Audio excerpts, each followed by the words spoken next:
Ever since his unexpected passing last Thursday afternoon, music fans, critics and artists have been reflecting on the musical legacy of Michael Jackson.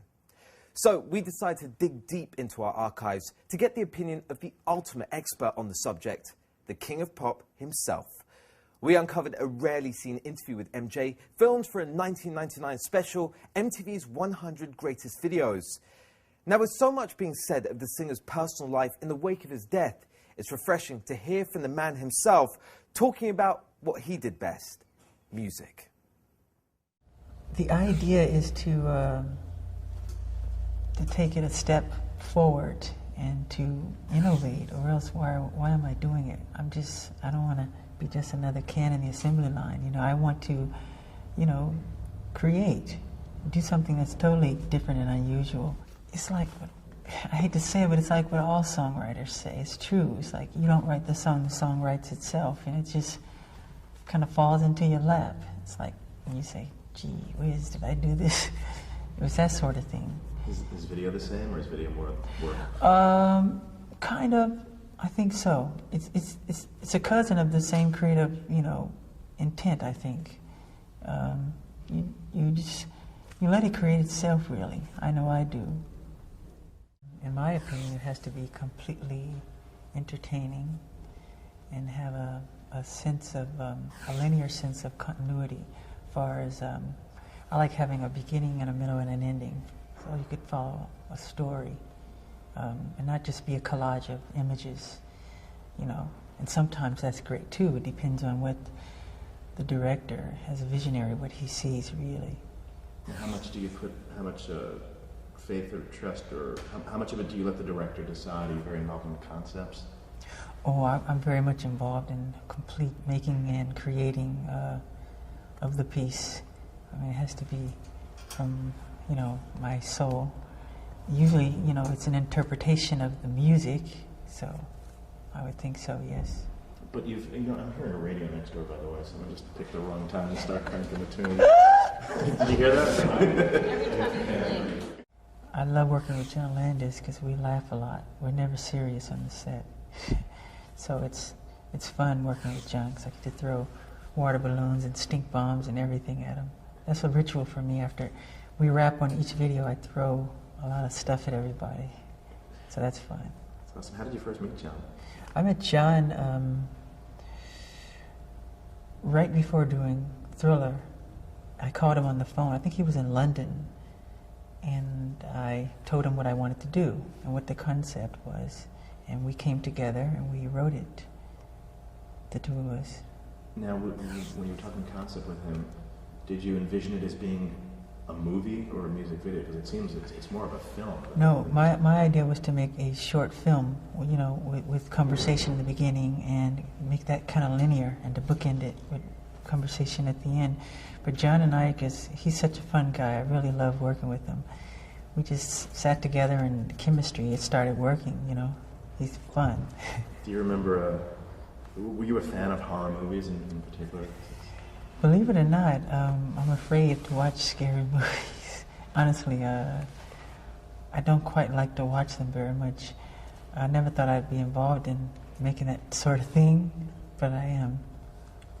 Cool. And the two movies that, there's the werewolf scenario at the beginning, and there's the Night of the Living Dead dance. Did you see any of those movies? No. I did see An American Werewolf in London, which I thought was really fun. I hadn't seen the classic werewolf one. When was the last time you saw Thriller? Gee, I don't know. I thought about watching it again, but I don't, because I don't want to scare the children.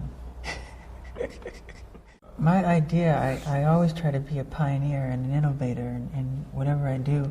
And my dream was to always make, short little films, because I'm a big fan of the Three Stooges. And I love watching Curly, who I think is wonderful. And they make these like 15-minute shorts. And I said, gee, I would love to do something like that one day, with a linear story. So this was my opportunity. Rod Temperton, who wrote Thriller, that was one of the first raps, actually. He thought of having a rap at the end of it And we called up Vincent Price, and he says yes right away. So Rod was taking the taxi from his hotel. He's a German fellow. From his hotel to the studio, and he wrote it within transit. And he did a great job. Did you ever meet Vincent or get to? Yes, I've known Vincent Price since I was 11. And first time I met him, it was at NBC Studios, and he said, "Come here," like that, in his kind of gruesome voice. And I started to cry because I thought he was serious. Because I used to see him by turning the channels and those kind of, I think he was in The Raven and The House of Wax or something. So he scared me. Was there any talk of trying to get him actually in the video? Or Pardon? to actually get Vincent physically in the video? Or was that... No, there was never any talk about that, no. Okay, and some of the dialogue, we were watching the video earlier, and do you remember any of the dialogue from the scenes? Anything that jumps out at you from the film at the beginning with Ola? From Thriller? Yeah. Do you have a favorite line or favorite part of that? Because we were all... Oh, I like the scene when I'm looking at, when the girl, all these zombies are coming toward us, and she thinks she's safe with me, you know, being her boyfriend, and she looks over to me and I become one, and then we do that famous pull in and pull out movement, the Hitchcock move, and I love that moment, then I become one. It's fun. Yeah. It was a delicate thing to work on because I remember my original approach was, how do you make zombies and monsters dance without it being comical? So I said we have to do just the right kind of movement so it doesn't become something that you laugh at, but it just has to be, you know, take it to another level. So I got in a room with Michael Peters, and he and I together kind of imagined how these zombies should move by making faces in the mirror, and I used to come to rehearsal sometime with monster makeup on, and I loved doing that.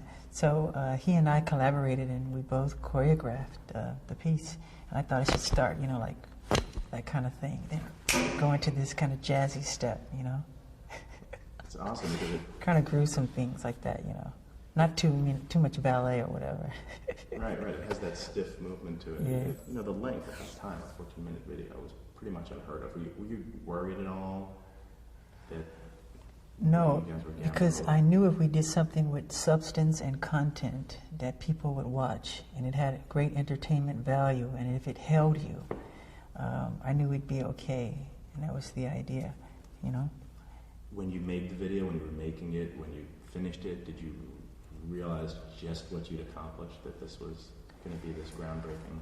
When I was in the editing room, I knew I liked it. I enjoyed it. You know, it has to be satisfying for me. And I enjoyed what I had seen when we finished it. So I was happy with it. Never totally satisfied, but I was happy. What about it would you have changed if you could? I mean, I was happy with certain cuts and angles and the timing and, you know, those sort of things, you know. Your own worst critic, huh? Yeah, it has to be just right. Beat It. It makes me think of the song and working with Quincy Jones and all those wonderful people. I love Quincy. He's a wonderful guy to work with. And I remember him telling me to write a song that I would enjoy, you know, with an edge. So I went in my room and wrote Beat It. I don't know why, but I did. About, you know, two gangs coming together. And the song is so self-explanatory that it's so easy to make this short film. And I had seen, I think it was a McDonald's commercial, and I said, God, I like the rhythm and the cut of this commercial. I said, I want this director for this piece. So I reached out to him. So that was Steve Barrett, not Steve, I'm sorry, Bob Giraldi. Bob Giraldi, better than me, good. Yeah, Bob was cool. That's awesome, I didn't realize that he came from that world. Yes, he started in commercials. Well, it certainly gave him a big opportunity there. Yeah. There was a time, was there a controversy at the time that MTV wasn't playing, you know, wouldn't play the video, and was it Billie Jean or Beat It that they say broke the racial I think it was Billie Jean, because that came before Beat It. It was between Mickey Schulhoff and MTV. I don't know the whole story.